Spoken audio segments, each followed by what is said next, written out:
अच्छा सर, एक चीज़ बड़ी इंपॉर्टेंट है यहाँ पर, हमारे हिंदुस्तान में किसी भी बड़े आदमी को जिसकी पहुंच दूसरे देशों तक है, उसको कैंसर होता, वो सीधे जाता है यूएस, चुपके से वो एक ट्विट डालेगा, एक इंस्टा पे पोस्ट डालेगा कि मैं कैंसर, मुझे डायग्नोज हुआ है, मैं जा रहा हूँ ट्रीटमेंट के लिए, बाय बाय, मेरे लिए दुआ करना।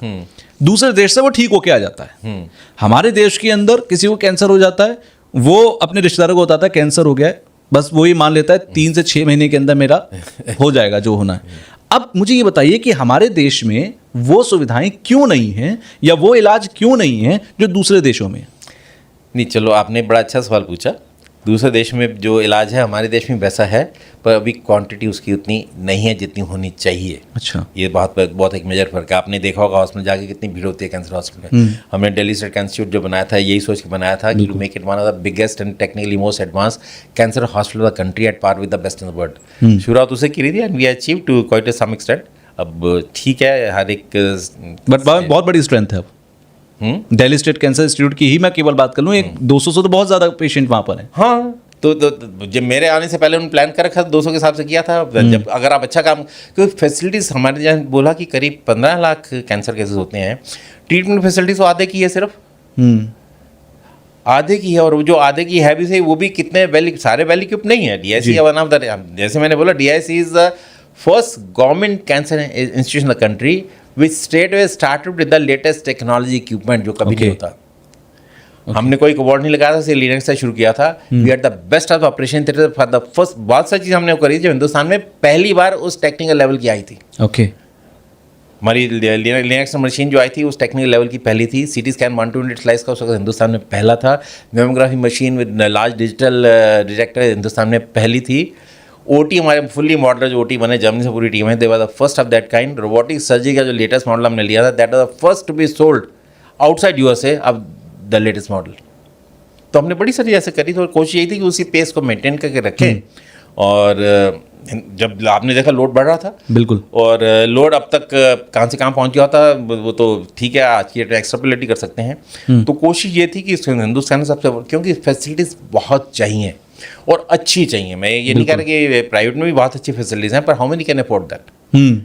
अब मुश्किल है कि जब गवर्नमेंट फैसिलिटीज़ नहीं है तो लोग दौड़ते हैं उधर, जो अपने घर बार बेचे, कुछ भी बिके। अब वहाँ तो डिमांड एंड सप्लाई वाली बात है। जब लोड आ रहा है तो नेचुरली उनको जाएंगे तो रेट भी ऐसे। और दूसरी बात, टेक्नोलॉजी महंगी है भी सही। एक लिनक्स लगाएं तो करोड़ों में आ जाता है। फिर मैं ये हमारी गवर्नमेंट से रिक्वेस्ट, कम से कम इन मशीनों को और अपना ड्यूटी एग्जम्पशन ही कर दें थोड़ी सी, करीब 30% ड्यूटी। मेरा सवाल यही था सर कि गवर्नमेंट बॉडीज तभी कुछ कर पाएंगी या लेटेस्ट टेक्नोलॉजी को अपने ला पाएंगे जो यूएस में, वो हमारे यहाँ भी हो सकता है, कोई बड़ी बात नहीं है, बट उसके लिए फंड चाहिए। तो गवर्नमेंट को चाहिए कि यहाँ इंटेंशन की कमी है। Okay, you have to bold. But ये तो बिल्कुल ब्लैक एंड व्हाइट की तरह है सर कि हमारे देश में अगर आपने जैसे बताया कि 15 लाख में से हम 11-12 लाख लोगों को नहीं बचा पाते कैंसर की वजह से, और वहां वो बचा रहे हैं, तो हम वहां की टेक्नोलॉजी को तो अपने यहाँ ला सकते हैं, क्यों नहीं ला रहे? टेक्नोलॉजी है, पर जितनी होनी चाहिए उतनी नहीं है। ओ, मतलब हमारे पास वो संख्या बल नहीं है, क्वांटिटी में कम है, क्वांटिटी में कमी है। क्वालिटी आज की डेट में काफ़ी सारे चेंजेस आए हैं। आज से पिछले 50 साल से मेरे सामने बहुत चेंजेस आए हैं, स्पेशली ड्यूरिंग लास्ट 10-12 ईयर्स जो चेंजेस आए हैं। पर उन चेंजेस को ना कमर्शियल एंड जो एक मोड में ज़्यादा चले गए, क्योंकि गवर्नमेंट में फैसिलिटीज़ नहीं है, वाकई में बहुत कम है उस हिसाब से। अच्छा, एक चीज़ और यहाँ पर सवाल उठ जाता है सर, जो सेलिब्रिटीज़ हैं जिनके पास रीच है कि वो इंडिया के भी टॉप प्राइवेट हॉस्पिटल में अपना इलाज करा सकते हैं और वो यूएस जाके भी करा सकते हैं, फिर भी वो ऑप्ट करते हैं यूएस को। हाँ, पर यूएस में ट्रीट कौन करता है? इंडियन डॉक्टर्स ही करते हैं। यहाँ ट्रस्ट नहीं हो पा रही, मुश्किल सारी ये है। दूसरे में एक थोड़ा सेलिब्रिटी स्टेटस है, देखो जी लोग कहेंगे ले यहाँ इलाज करा लिया, अमेरिका नहीं गई। एक स्टेटस सिंबल भी बन जाता है ना, अमेरिका जाके इलाज कराया। अमेरिका में श्रीदेवी की मदर को रॉन्ग साइड ब्रेन सर्जरी हो गई थी। गलतियाँ मानी होती हैं। श्रीदेवी की मदर ब्रेन ट्यूमर था जी, रॉन्ग साइड ऑपरेट हो गई थी। अच्छा, हाँ। सूरजकांत वर्मा मिनिस्टर थे आज से 20 साल पहले, वो भी वहीं गए थे। हमारे नीलम संजीवा रेड्डी प्रेसिडेंट जब बने थे तो ठीक है, वहाँ गए। सर्जरी किसने करी? हमारे इंडियन सर्जन ने, मनजीत सिंह बेंस ने।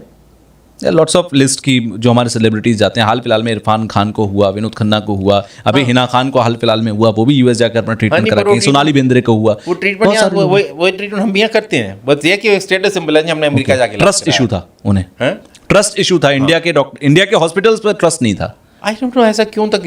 तो बॉम्बे में रहते हैं, बॉम्बे तो देखो some one of the best hospital in the country, Tata का नाम तो है ही, दुनिया में नाम है, वहाँ कर सकते थे। ठीक है, भीड़ होती है, भीड़ वहाँ तो प्राइवेट फैसिलिटी भी है, प्राइवेट वार्ड भी है टाटा में, वहाँ करा लेते। अगर वहाँ कराते शायद हिंदुस्तान के लोगों को भी अपने डॉक्टर प्लस ज़्यादा बन जाता, पर उनका एक स्टेटस सिंबल है, हम तो पैसा खर्च कर सकते हैं, 2 4 5 10 करोड़ कर दिए, क्या फर्क पड़ेगा। अब एक सवाल यहाँ पर सर आता है कि गवर्नमेंट हॉस्पिटल में लाइन लगी हुई है, हर कोई चाहता है एम्स में टेक्नोलॉजी है, अब वहाँ पर कोई जा रहा, लाइन इतनी लंबी है कि जब तक नंबर आएगा तब तक इंसान का कैंसर से मौत हो जाएगी। यही इतनी प्राइवेट हॉस्पिटल घर बिकवा देंगे तब भी कैंसर का इलाज नहीं करेंगे, इतना ज़्यादा महंगा वहाँ पर इलाज है। आदमी जिसको कैंसर हो गया और वो मिडिल क्लास है, वो ना गवर्नमेंट में जाने की हिम्मत है उसकी, ना प्राइवेट में इलाज कराने की हिम्मत है, क्या उसकी नसीब में सिर्फ मौत है? यही तो हमने डीएस से चेंज करने की शुरू करी थी, दिल्ली स्टेट इंस्टीट्यूट से। दिस इज व्हाट हमारे यहाँ प्राइवेट वार्ड भी था, एंड आई टेल यू बड़े बड़े लोग हमारे यहाँ ट्रीटमेंट कराने प्राइवेट वार्ड के आते थे। I will not name, but बड़े गवर्नर्स तक के उनके भाई वगैरह भी हमारे इलाज कराने आते थे, और बड़ा एप्रिसिएशन का लेटर भी उन्होंने गवर्नमेंट को लिखा था कि ये हॉस्पिटल तो प्राइवेट से बेहतर है।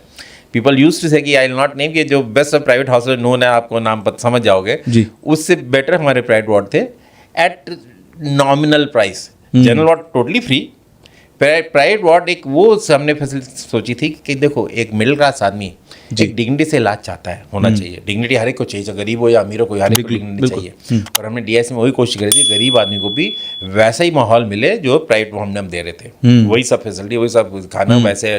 ठीक है, थोड़ा क्राउडेड ज़्यादा होगा, थोड़ा क्राउड कम। जैसे आप ट्रेन में जा रहे हो, सेकंड क्लास में जा रहे हो, फर्स्ट क्लास में जा रहे हो, थोड़ा फर्क है। ट्रेन तो आपको गंतव्य स्टेशन तो आपका उसी टाइम पे पहुंचाएगी जो सेकंड क्लास का डिब्बा, फर्स्ट क्लास डिब्बा। तो हमारी कोशिश ये थी गरीब और अमीर के इलाज में कोई फर्क नहीं होगा, सिर्फ जो एक ऊपर जो जैसे फैसिलिटीज दिखावे वाली वो थोड़ा फर्क हो, पर ट्रीटमेंट कोई फर्क। जैसे मैंने बोला रोबोटिक सर्जरी का जो हमारे पास सिस्टम था, first in the country of that technical standard, तो उसके बाद कहीं आगे एक गरीब जनरल वार्ड के पेशेंट को रोबोटिक सर्जरी की जरूरत होती, वो भी दी जाती थी विदाउट चार्जिंग एनीथिंग, जबकि उस हमारे 1 लाख के कंज्यूमर लग जाते हैं एक पेशेंट का करने में। बट ये मतलब गरीब है, इसमें ये नहीं कि उसका ट्रीटमेंट इन्फीरियर मिलेगा। हमने अपने बाई लॉज में क्लियरली लिखा था गरीब और अमीर के इलाज में फ़र्क नहीं किया जाएगा। और अमीर से जो हम जिसको प्राइवेट फैसिलिटी था, हम ये देखेंगे हम मिनिमम कॉस्ट पे उसको मैक्सिमम कितना हम उसको बेनिफिट दे सकते हैं। ये हमारे बाई लॉज में बाकायदा मेरा ही सर लिखा हुआ है कि कि हम ये नहीं है कि हम कितना इससे मैक्सिमम ले सकते हैं, हम नहीं था कितना मिनिमम लेके मैक्सिमम दे सकते हैं। एग्जैक्टली, क्यों हम गवर्नमेंट इंस्टीट्यूशन है, कमर्शियल इंस्टीट्यूशन नहीं है। ठीक है, मैं प्राइवेट इंस्टीट्यूशन की अपनी कंपल्शन मैं समझ सकता हूँ। देखो लैंड बड़ी महंगी है, बिल्डिंग बड़ी महंगी है, इक्विपमेंट बड़े महंगे हैं, कितना लोन ले रखा है, उसको कॉस्ट तो रिकवर करनी है, कहाँ से करेगा? या तो गवर्नमेंट को स्पेशल सब्सिडी रेट पे लैंड दे, इक्विपमेंट जैसे मैंने बोला लिनक्स 15 करोड़ लिनक्स आ रहा है, उसका 30% उसका 5 करोड़ उस पर कस्टम लग रही है, तो 15 करोड़ की 20 करोड़ तो कॉस्ट हो गई, कहाँ से रिकवर करेगा? देश के लिए नोबल कॉज है, उसके लिए भी गवर्नमेंट हैवी टैक्स ले रही है, ये भी एक बहुत बड़ा रीजन है। काफ़ी चेंज आया भी है अभी रिसेंट, देखिए ये जो गवर्नमेंट आई काफ़ी चेंज आया भी है, कैंसर की काफ़ी फैसिलिटीज शुरू करी हैं, at least the prime minister is quite aware of this. जैसे असम में करीब 11 कैंसर सेंटर का एक दिन में फाउंडेशन स्टोन ले किया था, as one of the witness to that Ratan Tata ने 1000 करोड़ का उनको ग्रांट दिया था। ओके, तो इनफैक्ट कंट्री के काफ़ी सारे सीनियर ऑन्कोलॉजिस्ट से बुलाया भी था। तो अब मोदी ने भी देखो, सोचो बागेश्वर धाम के सरकार का फाउंडेशन स्टोन लेन करने मोदी जी खुद चले गए, how aware he is. National cancer institute Jhajjar में बनी हुई है जी, और भी काफ़ी सारे प्राइवेट कैंसर में, गवर्नमेंट कैंसर सेंटर बनारस में बना, कैंसर इंस्टीट्यूट वहाँ भी बना है, तो कई सारे बना रहे हैं। पर सवाल से कि यू कांट एक्सपेक्ट कि मोदी हर चीज़ को जाके चलाएंगे खुद, उन्होंने आपको अपने हाथ से तो नहीं करेंगे, इट्स पॉसिबल नहीं है। आपको he is stressing on you कि फैसिलिटी अच्छी करो, R&D करो, होना चाहिए, और ह्यूमन रिसोर्स डेवलपमेंट करो, तो he is giving you free hand. अब जैसे काफ़ी कैंसर की कीमोथेरेपी को जो ड्यूटी है, जो GST है, ऑलमोस्ट नेग्लिजिबल कर दिया है, 5% कर दिया। 5% क्यों करते हो, कितना फर्क पड़ेगा, तो वो भी 0 ही कर दो। तो ऐसे जो इक्विपमेंट के ऊपर जा रहा है 30% लगा रहे हो। देखो आप गवर्नमेंट हॉस्पिटल भी लगा रहा है, प्राइवेट में भी लगा रहा है, सवाल ये गवर्नमेंट हॉस्पिटल में लगा रहे हो तो आप अपना पैसा एक जेब से दूसरी जेब में कर रहे हो, तो उसके बीच में एडमिनिस्ट्रेटिव एक्सरसाइज करे, उसमें तो आप लूजर ही हो, वो तो फायदा नहीं है लेने का। और प्राइवेट में जो आप ले रहे हो, ठीक है, आपको अगर ये आप ड्यूटी फ्री कर भी देते हैं, पूरे साल में जाके 150-200 करोड़ का आपको लॉस होगा, जो कुछ भी नहीं है, कुछ भी नहीं है। आपके इतने बड़े कंट्री जहाँ लाखों करोड़ की आपकी एक इकोनॉमी आ रही है, 200-250 करोड़ उसमें कुछ भी नहीं है for the sake of cancer patient. हाँ, ये होना चाहिए कि ये इंश्योर करना चाहिए कि this benefit then passes on to the patients also. Exactly. जो अभी तक बिटर एक्सपीरियंस रहा ना, जो किसी ज़माने में काफ़ी सारे हम कस्टमर एग्जाम्पशन करते थे, हम जाकर साइन करते थे, पर वो जो उसके से जो कॉस्ट सब्सिडी देनी चाहिए जाती नहीं थी। हाँ, तो वो सीधे कॉर्पोरेट्स या लोगों के अधिकारियों के हाथ में ही चली गई। हाँ, वो तो मुश्किल हो जाता है, इसलिए वो दोनों तरफ एक चीज Balance बैलेंस नहीं करने बन जरूरत है। गवर्नमेंट अगर करे, अगर आपको बेनिफिट दे रही है तो उसका बेनिफिट आपके पेशेंट को जाना भी तो चाहिए ना जी। उससे टोटली कमर्शलाइज नहीं होना चाहिए। पर ठीक है, लैंड महंगी है में तो कुछ चीज़ें हैं जो उनकी कंपल्शंस हैं, मजबूरी है, और फिर वो जो एक लीगल केसेज जो बन सकता है वो भी उनको अपने इम्यूनिटी लेने के लिए करना पड़ता है। क्योंकि देखो, आप हर चीज़ में हर सारे टेस्ट हर पेशेंट में कराओगे, लोग फालतू करा दिए, नहीं कराया, जिसमें कोई चीज़ छूट गई वो केस कर देगा। तो इसलिए कुछ ओवर इन्वेस्टिगेशन, ओवर ट्रीटमेंट हो भी जा रही है, बिकॉज ऑफ दे मिसट्रस्ट। जो पहले डॉक्टर पेशेंट रिलेशन की जो बात होती थी, वो डॉक्टर पेशेंट रिलेशन अब काफ़ी हद तक ना वो ट्रस्ट इरोड सी हो रही है बिकॉज ऑफ वेस्टर्न इन्फ्लुएंस। अब वहाँ एम्बुलेंस चेजर एडवोकेट्स होते हैं यूएसए में, तो एक अगर पेशेंट अगर हॉस्पिटल डेड बॉडी निकल रही है तो पीछे दौड़ेंगे, पता जो जिसकी डेथ होकर निकली है वो जरूर एलिगेशन लगाएगा, डॉक्टर ने इग्नोर कर दिया, वो कर दिया, उसका सेटल कर लेते हैं, भैया तो केस हम लड़ते हैं, पैसे में ले आते तेरे आधे मेरे, तो ये चीज़ हो जाती है। तो यहाँ भी ट्रेंड आ रहा है जो नहीं आना चाहिए। हर चीज़ में आप एडवोकेट कोर्ट में केस लड़ते हैं, सारी चीज़ जाते हैं, एक जीतता है खाता, वहाँ तो क्लियर है, एक जीतेगा हारेगा, बिल्कुल, जो हारेगा उसका केस होता है, नहीं होता।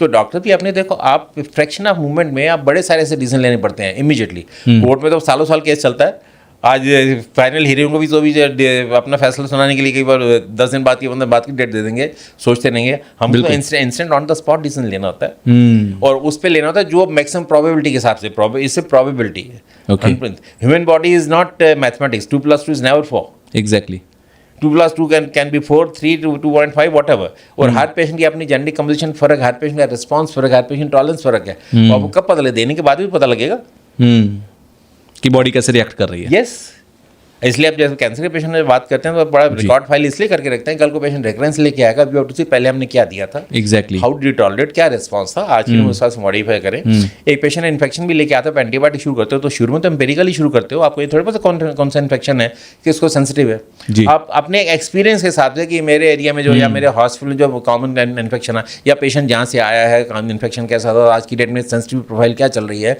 उसके हिसाब से आप शुरू करते हो जी। पर अननोन चीज़ कोई आ जाएगी तो कैसे करोगे? तो ये बड़ी सारी चीज़ें जो एक ये मेडिकल मैनेजमेंट इज साइंस तो है, पर इसमें बड़ी सारी चीज़ें जो आपको प्रोबेबिलिटी के हिसाब से करनी पड़ती।